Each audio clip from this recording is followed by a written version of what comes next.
Aliye ki ku em bêjin girtiyên siyasî nên berdan, girtiyên nexweş nên berdan, daxwazê Kurdan nê qebûlkirin wê pêvajo çawa birêva biçe? İşte daxwazê Kurda evin. Girtiye nexweş, girtiye siyasî ve neberdanê şu silah adına danin. Yani tişekî em bikin nemaye. Tişek gavê we revne gerek devlet ve gava bavêje. Yani karşılık gerek gav hebin ki hatê ku em baweriya ke me çêm be. Te baweriya me tune. Wê baweriya we çawa çê? Ez wê merak dikim. Baweriya me ku devlet jîne gava bavêje. Hewilî girtiye nexweş berde. Payda siyasî tutkuliye me berde. Genel başkanıya me Selahattin Demirtaş genel başkanıya kevin ku berde. Ve baweriya milat pê were. Baweriya gelê bawere. Şu anda baweriya gel tune.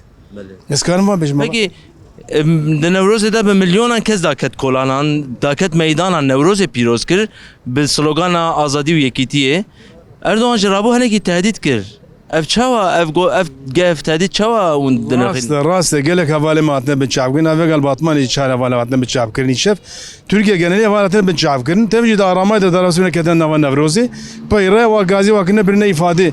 Wallahi qîma xwe di orta doğû dibîne yangin çemberiya û qîma xwe ne. Ew qîma xwe ne.